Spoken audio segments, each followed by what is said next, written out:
ఈ అనంత కోటి సృష్టిలో మనతో పాటు 84 లక్షల జీవులు ఉన్నాయి. చీమ, కుక్క, పంది, నక్క లెక్క పెడితే 84 లక్షల జీవులు. ఆ 84 లక్షల రకాలల్లో మనిషి ఒక రకం. అయితే ఇన్ని జీవులలో ఉత్తమమైన జన్మ ఏది? Very good. అంటే అన్నిటికంటే ఉత్తమంగా నడుచుకున్నప్పుడే ఉత్తమ జన్మ అని అర్థం కదా. ఉత్తమంగా నడుచుకోకపోతే ఉత్తమ జన్మ కాదు. ఇప్పుడు మనతో పాటు ఇన్ని జీవులు ఉన్నాయి కదా, అవన్నీ జీవులు ఏం చేస్తున్నాయి? ఆహారాన్ని ఎక్కడికో పక్షులైతే చూడు ఇంత నాలుగు ఇంత మెదడు ఉంటుంది దాని పక్షి, చిన్న మెదడు కదా, మన మెదడు కంటే తక్కువ. ఎక్కడి నుంచో పోయి చీకట్లో పోయి కొన్ని వందల కిలోమీటర్లు పోయి ఆ ఆహారం తీసుకు మన సేమ్ దాని చెట్టు కాడికి వస్తుంది, దుబ్బ తప్పిపోకుండా. ఎంత తెలివి ఉంటుంది. అట్లా ఒక పాము ఎక్కడికో పోతే దాని పుట్టలో చేరుకుంటుంది, చీమలు ఎక్కడికో పోతే దాని పుట్టలో చేరుకుంటుంది. దానికి అంతా నాలుగు భగవంతులు పెట్టిండు. ప్రతి ఒక్కడి ఆహారాన్ని వెతుక్కుంటాయి, ఒక జంటను కలుస్తాయి, శరీర సుఖాలు అనుభవిస్తాయి, తర్వాత ఏమైనా పిల్లల్ని కంటే పెంచితే పోషిస్తాయి. మరి ఉత్తమమైన జన్మ ఎత్తినటువంటి మనం కూడా లేదు పుట్టడము, సంపాదించుకోవడము, తినడము ఇంతే చేస్తే మరి ఆ పందులు కుక్కల్లాగా పక్షులాగా చేస్తే ఉత్తమ జన్మ ఎట్లా అవుతుంది? అవుతుందా?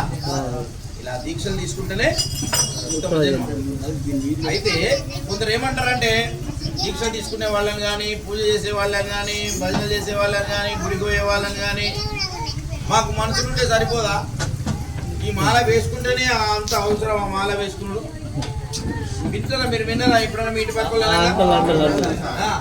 ఈ భజనలు అవసరమా, ఈ మాలలు అవసరమా, ఇంతగానో ఇది అవసరమా, మాకు మనసులుంటే సరిపోదా అని అంటారు కదా. అన్న వాళ్ళకి మీరు ఏం సమాధానం చెప్పాలంటే, ఒకసారి ఒక అతిథి మీరు మా ఇంటికి వచ్చారు అనుకో, ఒక అతిథిగా ఇంకెవరైనా మీరైనా వచ్చింది, మీరు కనిపించగానే నమస్కారం చేయాలనిపిస్తుంది, మనసులో ఉంటుంది. నాకు రండి కూర్చోండి అనిపిస్తుంది, కాళ్ళు కడుక్కోవాలనిపిస్తుంది, మిమ్మల్ని మీకు కాళ్ళకు నీళ్ళు ఇవ్వాలి అని ఉంది నాకు మనసులో. రాండి కూర్చోండి అని ఉంది, మేము ఛాయ్ వేయాలి, నీళ్ళు ఇవ్వాలి, భోజనం పెట్టాలని ఉంది మీకు నా మనసులో. కానీ నా మనసులో ఉన్నది నేనేమి చేయ, నమస్కారం చేయ, ఎప్పుడు వచ్చిండ్రు అన్నారుగా, కాళ్ళకు నీళ్ళు ఇయ్యా, కూర్చోమన్నా, భోజనం పెట్టా, మీరు అసలు ఎంతసేపు ఉన్నా సరిపోతుందా? మనసులుంటే సరిపోతుందా? ఏం చేయాలి? బయటికి ప్రవర్తించాలి. నీకు భక్తి ఉన్నదని నువ్వు మాల వేస్తేనే భక్తి ఉన్నట్టు నీకు తెలియాలి. నువ్వు బొట్టు పెట్టుకుంటే నీకు భక్తి ఉన్నది, లోపల ఉంటే మాకు తెలియదా అని అంటే సరిపోతుందా? వాళ్ళకి ఇలాంటి సమాధానం చెప్పాలి. మనసులో ఉంటే సరిపోదు. ఇప్పుడు నీతో మాట్లాడాలన్నది మాట్లాడకపోతే సరిపోతుందా? తినాలని ఉన్నది కానీ నీకు మనసులు ఉండదు తినాలని, తినకు. మనసులు ఉంటే సరిపోతుందా? మనం ప్రవర్తించాలి. మీదికి ఒక దీక్ష తీసుకున్నప్పుడే ఇది ఖచ్చితంగా నువ్వు ఏదైతే వీళ్ళ అనే వాళ్ళకి సమాధానం మనసులో ఉంటే సరిపోదు. అయితే మనం ఈ దృష్టిలో ముళ్ళ చెట్టు పెడితే ఏం కాస్తాయి? ముళ్ళు కాస్తాయి. పండ్ల చెట్టు పెడితే ఇది మనం ఏ పని చేస్తే ఆ ఫలితం వస్తుంది. వెంటనే రాకపోయినా చెట్టు పెట్టగానే కాయలు కాయ. అట్లనే మనకు కొంత సమయం పట్టినా కానీ మనం మంచి కార్యక్రమాలు చేసినప్పుడు మీరు నిరాశ పడకూడదు. ఒక దీక్ష తీసుకుంటే తప్పకుండా 100% మంచి జరుగుతుంది. మీకు 100% జరుగుతుంది. ఎట్లా అంటే మన అకౌంట్లో ఇప్పుడు మనకు ఏటీఎంలోకి వెళ్ళి పైసలు వేయాలంటే మన అకౌంట్లో పైసలు వేసుకోకుంటే అకౌంట్లో పైసలు లేకుండా వస్తాయా? అట్లాగే భగవంతుని మనం రకరకాల కోరికలు కోరుతాం కదా. కోరికలు కోరినప్పుడు మనం కూడా భగవంతుడు వీడు ఏమన్నా నాకు 24 ఈ రోజు మనకి ఇంత 100 సంవత్సరాలు ఆయుష్ ఇస్తాడు. 100 సంవత్సరాలు ఉన్నా లేకుండా 24 సంవత్సరాలు ఈ రోజు ఉంది ఇవాళ. ఈ 24 సంవత్సరాలల్లో 24 గంటలల్లో ఈ 24 గంటలు మన నిద్ర కోసం సగం, శరీరం శుభ్రం చేసుకోవడానికి సగం, ఆహారాని కోసం కొంత, తర్వాత అలంకారాని కోసం కొంత, వస్త్రాలను వేసుకోవడానికి కొంత, ఇట్లా మన సంపాదన కోసం, భార్య పిల్లల కోసం, రాజకీయాల కోసం, టీవీ సీరియల్ కోసం, ఈ సినిమాల కోసం రకరకాల సమయంతో వృధా చేస్తాం. ఇన్ని ఇచ్చిన దేవునికి ఏమన్నా టైం కేటాయిస్తున్నామా? కేటాయిస్తలేము. 24 గంటలలో అంటే అది మనం అకౌంట్ భవన్ దగ్గర వేయనట్టే. ద్రౌపది నాకు మానభంగం జరుగుతుంది, నా మానం పోయేలా ఉంది స్వామి, నా ప్రాణాలు కాపాడు అంటే అప్పుడు కృష్ణమూర్తి కృష్ణుడు చూస్తాట, ఇదేమన్నా ఎవరికైనా వస్త్రాలు దానం చేసింది ఆగేస్తారు. ఆమె గత జన్మలో ఒక రాజుగారి కూతురై పుడుతుంది. ఆ ముని సముద్రంలో నీళ్ళు ఎట్లుంటాయంటే ఐస్లాగా ఉంటాయి. సముద్రంలో ముని స్నానం చేస్తే ఆయన వస్త్రం ఊడిపోతే ఆయన ఆ చలికాలంలో ఉండలేకపోతాడు. బయటికి వద్దామంటే వస్త్రం లేదు. ఆ దీనావస్థల రాజుగారి కూతురుగా ఉంటుంది అప్పుడు ద్రౌపది. ఆమె ఏం చేస్తే తన పట్టు చీరను చింపి ఆయనకి ఇస్తుంది, ఇది కట్టుకొని బయటికి రాసుకోవాలి. అప్పుడు కృష్ణుడు ఆమె గత జన్మలో ఈమె వస్త్రదానం చేసింది కాబట్టి ఒక్క పోవుకు ఒక చీర ఇస్తా అని ఒక్కొక్క పోవుకు ఒక చీర చూపిస్తాం. అంటే మనం ఎంత పని చేస్తే ఒక గింజ భూమిలో వేస్తాం, వేస్తే ఎన్ని గింజలు బయటకు వస్తాయి? వేయకుంటే రావు కదా. అట్లాగే మనం ఏ ప్రార్థన చేయండి, మీరు ఈ నిమిషంలో ఇక్కడ కూర్చుని చేసినటువంటి ఫలితం తప్పకుండా భగవంతుడు 100% ఇస్తాడు. ఒకరు ఏం చేస్తారంటే, ఒక ఇద్దరు వ్యక్తులు ఉంటారు ఒక ఊళ్ళో, ఒక వడ్లు వస్తాయి పంట ధాన్యం, దాన్ని రూమ్లో వేసి దాచుకుంటాడు, గుమ్మిలో వేసి మెత్తు పెట్టి దాచుకుంటాడు, రూమ్కు తాళం వేసుకుంటాడు. ఒక అతను ఏం చేస్తారంటే, లేని వాళ్ళ ఇంటి పక్కకు అందరికి భూములు ఉన్నాయి కదా, మీద వాళ్ళని చూసి కొన్ని ఆయన కొద్ది ఇప్పుడు వీళ్ళకో తవడ కొంత పెడతాడు, తవడ తీసుకుని బురద వారు వస్తాడు ఊరు బయట. ఈ మిగతా వాళ్ళంతా నవ్వుతా అంటారు, వీడు పిచ్చోడు, వీడు గుమ్మల పెట్టి దాచుకుంటే వీడేమో సమయాన్ని వేస్ట్ చేస్తాడు, వీడు ఊరు బయటకు పోయి ఆ మట్టిలో వడ్డు ధాన్యాన్ని పాడు చేసుకుంటాడు, చల్లుకుంటాడు, వీళ్ళు సమయం వృధా, వీళ్ళు ధాన్యం వృధా అని ఎగతాళి చేస్తాడు. చేస్తే కొన్ని 3 నెలల తర్వాత వాడు మట్టిలో తవ్వేదానికి పుట్టింపులుగా రిటర్న్ వచ్చేసింది. ఈ దాస్తున్నోడికి పందికొక్కులు సగం తిన్నాయి, పురుగులు సగం తిన్నాయి, పుచ్చిపోయినాయి, లక్క పురుగులు పట్టినాయి, సగం నాకు పెళ్లి సగం. అయితే ఈ సమయము మన సమయం ఉంది కదా, మన సమయాన్ని కేటాయించి భగవంతుడు నామస్మరణ చేయడము, దీక్ష తీసుకోవడం, ఈ మన నిమిషాలను వేస్ట్ చేస్తానని కొందరు అనుకుంటారు. అర్థమవుతుందా?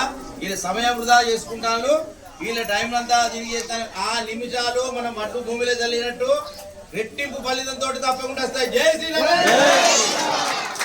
భగవంతుడు మనం ఎప్పుడు కూడా మనుషులకు చేసింది వృధా అయితే కానీ భగవంతుని సేవలో చేసింది వృధా కాదు. ఎందుకంటే అలా ఒక గింజను భూమిలో వేస్తే ఎట్లా అవుతుందో మనం భగవంతుని కోసం సేవ చేస్తే ఆయన చూస్తాడు. ఇప్పుడు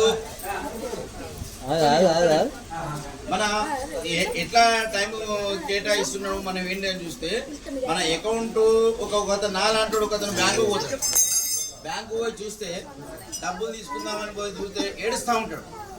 అలా అడుగు పెడతామంటే గ్రూప్ లోన్లు, క్రాప్ లోన్లు బాగుంటారు, గ్రూప్ లోన్లు తీసుకునే వాళ్ళు బాగుంటారు. వేరే ఈ వ్యాపారస్తులు లక్షలు కట్టలు పడకపోతాడు. ఈయన రోజు పోతాను, నేను బ్యాంకు పోయి ఏడు చేస్తాను. ఒక ఆయన చూసిండు మీలాంటి ఆయన, ఏం పేరండి మీరు? రమేష్ చూసిండు సార్ కా శ్రీనివాచార్య రోజు ఏడిపోతాను బ్యాంక్ కాడ, ఆయనకు పైసలు ఇవ్వాలి, మేనేజర్ తిట్టుకుంటా పోతాను సార్ అంటే మేనేజర్ చూస్తాడు, బయటకు వస్తాడు. ఏమయ్యా శ్రీనివాస్ ఎందుకు తిట్టుకుంటా పోతాను, రోజు ఏడుతాను సార్, వాళ్ళందరికి పైసలు ఇస్తాను, రోజు లక్షలు కోట్లు ఇస్తాను, నేను నాకు ఇల్లు లేదు జాగలేదు, నా కాడికి గరి కూడా ఇచ్చేది అని అంట. అనగానే సరే లోపలికి రా తీసుకొని పోతాడు బ్యాంక్లో. తీసుకపోయి ఏమంటాడంటే, నువ్వు ఏం పని చేస్తానా అని, పలానా పని చేస్తానా, ఎన్ని పైసలు వేయించుకున్నావు, రోజు 1000 సంపాదిస్తాను, రోజు 1000 సంపాదిస్తే ఎన్ని వేసినావు బ్యాంక్ లాంటి, ఏమి వేయలేదు సార్, ఏమి వేయలేదు. మరి వేయకుండా నీకు ఎట్లి అని వాళ్ళందరూ వేసుకున్నారు, తీసుకుంటాను. మరి నువ్వు వేయలేగానే ఎట్లా ఇవ్వాలంటే మరి ఎట్లా చాలంటే, మరి పోనీ నువ్వు ఇద్దరు బతలాడుతున్నావు బాధపడుతున్నావు, రమేష్ అకౌంట్ షూరిటీ పెట్టిస్తా, ఆయన భూమిలో జాను ఏదో పెట్టిస్తా, నీకు లోన్ ఇప్పిస్తా, నువ్వు మళ్ళీ కట్టుకునేవు. నువ్వు అకౌంట్ అని ఓపెన్ చేసినావా అని అడుగుతావు. నేను అకౌంట్ కూడా ఓపెన్ చేయలేదు అని అంట. అరే అకౌంట్ ఓపెన్ చేయకుండా నీకు ఎట్టి మాకు రూల్స్ ఒప్పు, ఒక బ్యాంకులో డబ్బులు ఇవ్వాలంటే అకౌంట్ ఓపెన్ చేసి ఉండాలి. అకౌంట్ ఓపెన్ చేయడానికి ఆ బ్యాంకు లోన్ ఇస్తుందా? ఇవ్వదు కదా. అట్లాగే నువ్వు అకౌంట్ కూడా, నేను అకౌంట్ కూడా ఓపెన్ చేయలే, డబ్బులు కావాలని అడుగుతానా, నాకు ఇవ్వదు కదా. భగవంతుడు కూడా మన సాయం చేయమని అడుగుతాం కదా అప్పుడప్పుడు, నాకు ఈ కష్టం తీసని. అప్పుడు ఆయన ఏమంటాడంటే, నీకు మానవ జన్మ నీకు ఇచ్చినప్పుడు వీరికి 24 గంటల ఆయుష్ ఈ రోజు ఉన్నందుకు వీడు అకౌంట్ ఓపెన్ చేసిండా, నా దగ్గర ఏమన్నా నాకేమన్నా ఒక దీక్ష తీసుకున్నాడా, రామనామ చేసిండా, భజన చేసిండా, గుడికి పోయిండా, కృష్ణ అన్నడా, రామ అన్నడా, శంకర అన్నడా అని చూస్తాడు. మనం ఒక సమ్మక జాతరకు, మేడార జాతరకు ఎటో పోతాం కదా, ఆ జాతరకు పోయినా కానీ సామాను కొనుక్కున్న కానీ మొదలు పెడితే దర్శనం చేసుకొని వచ్చే వరకు కూడా మన ఆయుష్ అంతా దేవుని అకౌంట్లోనే పడుతుంది, మన ఆయుష్లో పడది. ఒక దర్శనం చేసుకుని 5 నిమిషాలు కాదు. మీరు ఎప్పుడైతే దీక్ష తీసుకుంటున్నా అనుకున్నారో అప్పటి నుంచి పోయొచ్చే వరకు కూడా మీ ఆయుష్లో ఈ కట్ అయ్యి దేవుని అకౌంట్లో పడుతుంది. అప్పుడు చూస్తాడు దేవుడు, వీడు మన సాయం కావాలంటే వీడు ఏమైనా వేసిండా అకౌంట్ వేసిండు, ఖచ్చితంగా బ్యాంకులో మనం నిలువ ఉన్నట్టే. ఎప్పుడైతే డ్రా చేసుకోవచ్చు, ఒక గింజ దేవునికి ఒక గింజ వేస్తే ఎన్ని ఇస్తాడు. అట్లా ఈ భగవంతుడి కోసం ఒక్క నిమిషం మనకి కేటాయించినా కానీ తప్పకుండా మీ అందరికీ ఆయురారోగ్యాలు, అష్టైశ్వర్యాలు, సుఖ సంతోషాలతో, పిల్లా పాపలతో ఆ చంద్రార్కం మీ వంశం వృద్ధి చెందు భగవంతుని యొక్క అనుగ్రహం నిండా నూరేళ్ళు కూడా మీరందరూ ఆ అనుగ్రహం వల్ల తప్పకుండా ఎప్పుడూ దేవునికి చేసింది వ్యర్థం కాదు.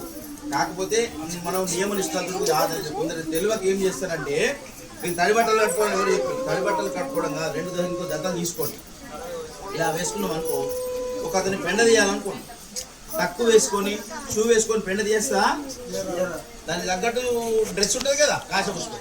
ఒక బైక్ మెకానిక్ మంచి తెల్ల బట్టలు ఇస్త్రీ బట్టలు వేసుకొని పోయి ఇస్త్రీ చేస్తా, మన బైక్ మెకానిక్ చేస్తా.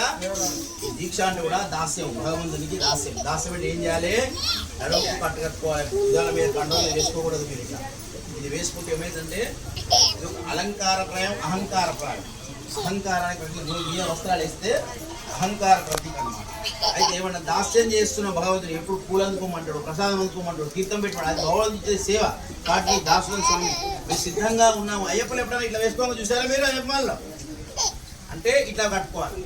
అయితే పెయ్యంతా పూసుకోకూడదు, అలంకారం. ఇప్పుడు ఒక వ్యక్తి మంచిగా స్నానం చేసి ఉన్నారనుకో, మీరు ఒక వ్యక్తి, ఒక అమ్మాయో ఒక అబ్బాయో పెండ పూసుకొని స్నానం చేయకుండా గలీజ్గా వచ్చిందనుకో, బిడ్డ దాన్ని ఎత్తి దగ్గర కూర్చుంటారా? కూర్చోబెట్టుకుంటారా? కూర్చోబెట్టుకోవచ్చు. మంచిగా స్నానం చేసి చక్కగా అందంగా అలంకరించుకుంటే, అలాగే పరమాత్మ అలంకార ప్రియుడు. ఆయనకి ఎంత అలంకారం ఉంటే అంత ఆనందంగా ఉంటుంది. మనం ఇష్టం ఉన్నట్టుగా సింధూరము ఈడ ఆడ పెయ్యంత పూసుకోకూడదు. చక్కగా తిరునామం సన్నగా నామం పెట్టుకోవాలి. మీకు దువ్వుకోవద్దు అని ఎవరు చెప్పారు కానీ నాకు తెలీదు. అంత అందంగా అలంకరించుకోవాలి.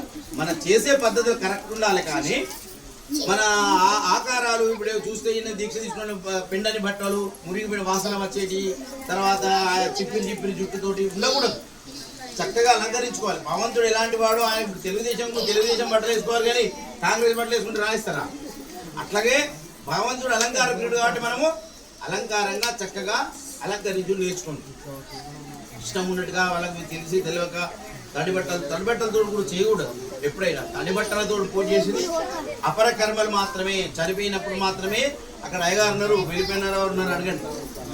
అపర కర్మలు మాత్రమే తడిబట్టలతో చేయాలి. భగవంతుని పూజ చేసే కార్యక్రమాలు ఏవి కూడా తడిబట్టలతో చేయకూడదు. ఎవరో పాట రాశాడు, ఏమైంది తడిబట్టలతో గుళ్ళోకి వచ్చి రాగానే నిజం కాదు. ఏమంటాడు ఇంకోడు? మల్లె పూల దండటెద్దునా నేను ఇడేద్దునా? ఏంటి అనుమానం?